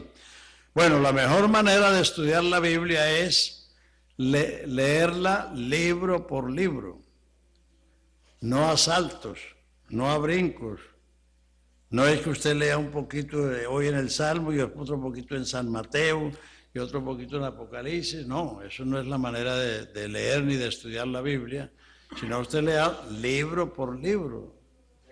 Cada libro fue escrito con un propósito, cada libro tiene un tema.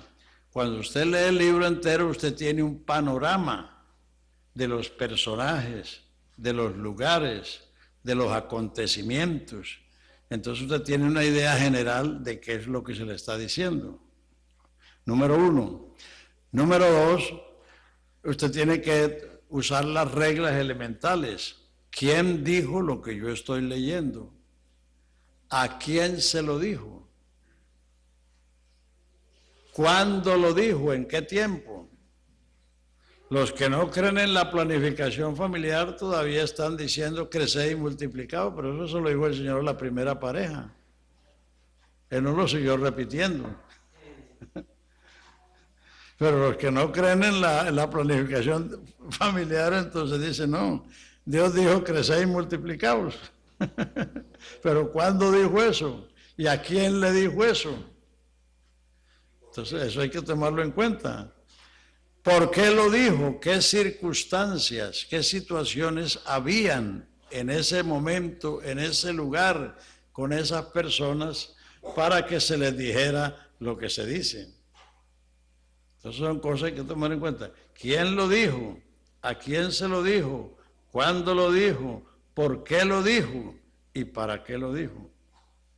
Toda la escritura es divinamente inspirada y útil para enseñar, convencer, corregir, instruir en justicia, a fin de que el hombre sea enteramente preparado para toda buena obra.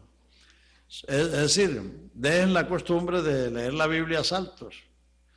Esos planes que ofrece Sociedad Bíblica ahí en la parte de atrás de la Biblia. No, eso es para que lean la Biblia en un año. Pero eso no es una guía de lectura real. Lea libro por libro. Es decir, los hechos es la historia de la iglesia en los primeros 30 años. Los evangelios es la vida de Jesús en sus 33 años que él estuvo en la tierra. ¿Usted quiere saber todo lo que él dijo? ¿Cómo vino al mundo? ¿Qué hizo? ¿Cómo se fue? Lea el evangelio. Las epístolas fueron escritas para enseñar doctrina, Romanos para enseñar la justificación, Gálatas para enseñar la liberación, Efesios para enseñar la iglesia, Filipenses para enseñar la experiencia cristiana, Colosenses para enseñar que Cristo es la cabeza de la iglesia, Tesalonicenses para enseñar el recogimiento, la venida del Señor y el día del Señor, y así sucesivamente. Entonces, todas las cartas tienen un tema y un propósito. Las únicas que no tienen eso son Corintios, porque los corintios tenían un catálogo de problemas. Entonces el apóstol fue abordando cada problema y a través de la instrucción fue corrigiendo esos males que habían en Corinto. La división, la inmoralidad, los sacrificados a los ídolos, los problemas del matrimonio, el mal uso de la cena, el error de la resurrección. Entonces él fue abordando cada problema que había en la iglesia y corrigiéndolo con la instrucción. Y para eso es la instrucción, para corregir, para convencer, corregir, y a fin de que la persona sea enteramente preparada para toda buena obra. Bueno, ahora sí hasta la vuelta. Dios les bendiga.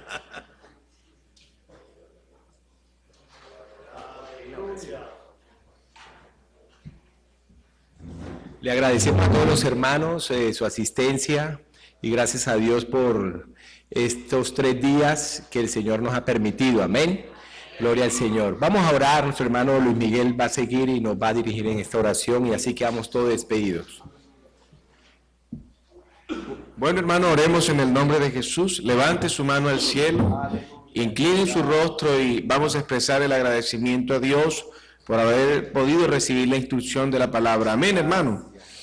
Eterno y soberano Dios, Señor, en esta noche gracias te damos, Señor, porque tu palabra es luz, Señor, para todos los que quieren seguirte. Ahora solo te pedimos que esta palabra, Señor, no solo haya sido oída, sino que pueda ser puesta por obra, Señor, por cada uno de mis hermanos, por mí, Señor, que la guardemos como tesoro, Señor Jesús. De la misma manera te pido que tú les guardes hasta sus hogares, Señor, a los que van por los caminos, a los que tienen que viajar, Señor. Envía tu ángel, Señor, y escóndeles en lo reservado de tu mano. En el nombre poderoso tuyo, Señor Jesús, te adoramos y te bendecimos, porque tú lo mereces, Señor Jesús. En el nombre de Jesús. Diciendo gloria al Señor, hermano, puede partir. Gloria a Dios. Que el Señor le bendiga. Amén.